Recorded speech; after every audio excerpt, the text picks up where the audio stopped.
You have these kids from the hood. She's so Hood. I'm so hood. Jumping out the village, brought her to the woods. My culling nigga spit it, got for Welcome to the American century of bullshit. Right now there is a fucking race war on TikTok because of some idiot named Chud the Builder in Texas with a fucking stupid gay cowboy hat on, going around and basically rage baiting black people by calling them slurs and saying extremely derogatory, offensive shit.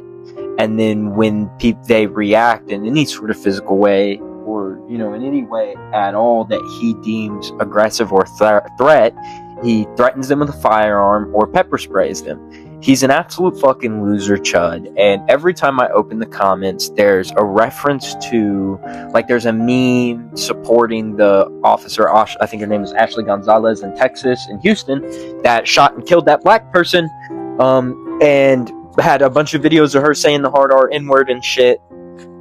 So yeah, it's kind of going full race war helter skelter on TikTok right now, at least on like certain sides of it.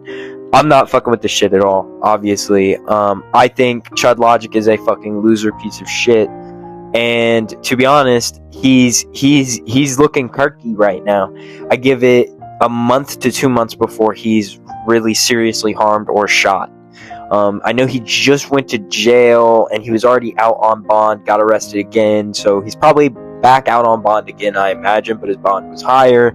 And I imagine if he does get arrested again, if he doesn't get killed before then, more than likely he will have a very high bond, or will have some sort of bond restriction that prevents him from streaming on the internet, which in my opinion, I think that is what is best for business. I don't think that this guy needs a platform on the internet anymore, because if you notice, he goes to downtown areas. He's not going to these rough and tumble areas. He's going to downtown areas. And when he is going to like areas where there is a bunch of black people, he's in his car driving as quick as possible, not stopping. So I don't know, man. I don't really want to spend any more time on that fucking loser, but I do want to spend some time talking about how Shai Gilgeous-Alexander is ruining my beloved sport of basketball. He is desecrating my beloved sport. And you could also say Denny Advida and Alperen Sengun are in the same camp. They also play the same very unethical, disgusting style of basketball that is gross to watch. It's so awful. Watching LeBron suffer the way that he is at his old age, like, this is truly disgusting.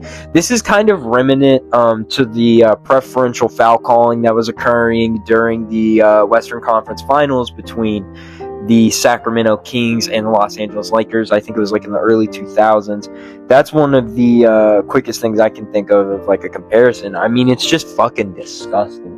What SGA is doing on the basketball court is truly an affront to everything basketball. It's an affront to our four founders before. I could never imagine any great. I mean, I couldn't even imagine any great. I couldn't even imagine Jeff Teague playing this unethical of ball. I could not imagine fucking Allen Iverson, despite his kind of gross unethical ball skills. He still could never stoop to unethical levels this low. Never Kobe. Bismack Biyombo with his disgusting unethical 83. This pales in comparison to the disgusting work that SGA is pulling off right now against the Lakers and what they continuously do and have done all season. I promise you, when this season is done, and looking past this season, when SGA's career is done, we will not look favorably upon him. I promise you. And it is because it is disgusting ball. Nobody wants to see somebody attempt for this many free throws. Nobody wants to see this. It is disgusting. Nobody wants to see this level of foul baiting, this flopping. I mean, look what Chet Holmgren did the other night. It's gross, man. It's fucking gross. And that's the thing. I'm a Knicks fan, so I'm going to have to watch my team more than likely, because we're going to roll through the rest of the Eastern Conference more than likely. I'm going to have to watch my team lose to a bunch of cheaters. to a bunch of fucking cheaters, basically. Like, disgusting, foul-baiting, unethical cheaters. And this is what modern NBA is. I am disgusted. Shout out to the Wizards for getting the number 1 pick. Don't blow it.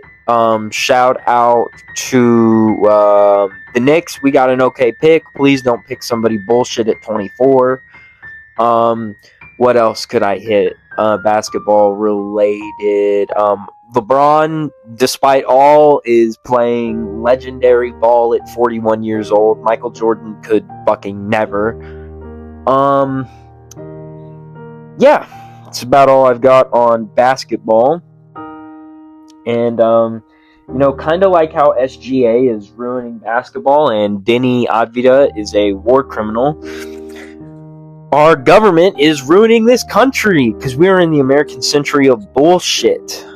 $148 billion is going to ICE, and that is despite all of the cuts to SNAP, Medicaid, veterans benefits, and that's not, including all the money we're spending on the Iran war, how much money has been wasted in destroyed vehicles, destroyed infrastructure, shit like that. I mean, I obviously, big Marxist, big anti-American imperialist guy, so, no love lost for these fucking burned military bases, but that money is my money that I've paid in, and now I'm fucked of that money, so, and that's a continuous thing. We're losing aircraft after aircraft, and Iran is just big dicking the entire situation, and, the American people are fucking broke. Gas has hit like a $4.70 average. I think it's around there.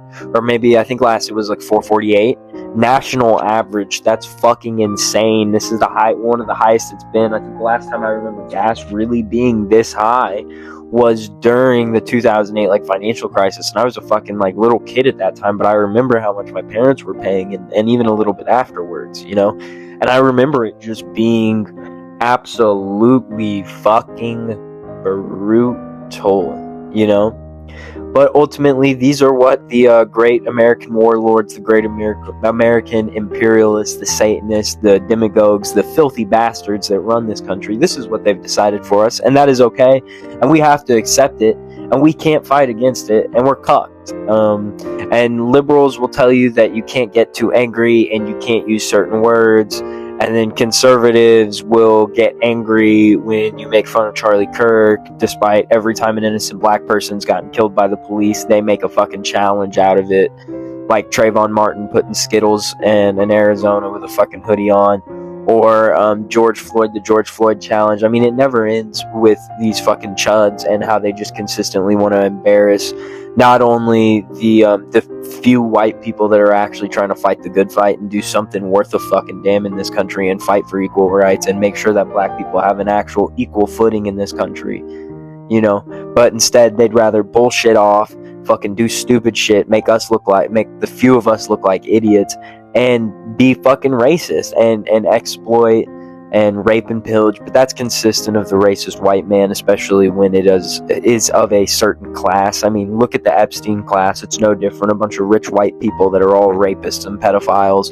It's no different than the original rapists and pedophiles and marauders that came over and that genocided the Native Americans. It's a continued lineage, and my people weren't here for that bullshit. So hey, I'm clear of all that. But I'm going to go ahead and wrap it up. But before I wrap it up, let's talk about what I'm reading, what I'm listening to, what I'm watching.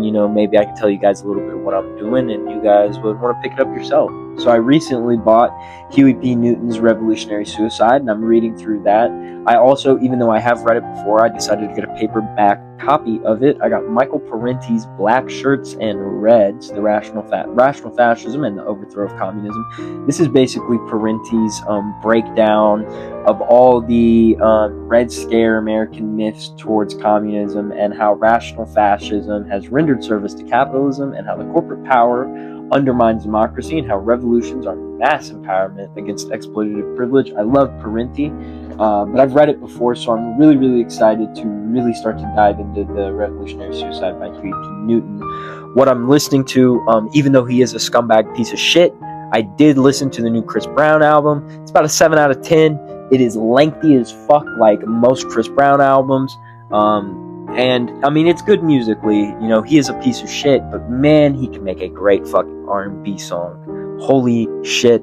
I'm also looking forward to Iceman, Drake, dropping May 15th. Drake, another kind of questionable potential scumbag piece of shit, but makes really good fucking music, especially a lot of his older stuff. And I'm excited to see what Iceman is sounding like, especially after how Some Sexy Songs for You really piqued my interest. And then as to what I'm watching, right now, I just restarted Desperate Housewives. We'll see if I finish it this time in this rewatch. I may not.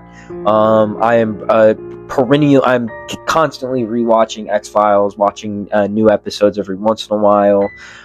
Heat of the Night, the TV show, started watching that again. It's a fucking old classic. Besides that, new stuff. I am looking forward to Baddies USA Chapter 2. That should come out soon. Very excited to watch that. I can't wait for that bullshit. And then, of course, there was some movies, but fuck them. Oh, yeah, Boots Riley, Boosters. I'm excited for that. And yeah, thank you guys for listening. This is Hendrix Hideout, and I'll check you guys in the next episode of the podcast. I am gonna have a little like Lost Files upload for this week, but me and Kevin are gonna record this week for an episode next week. All right? Yeah, thank you guys.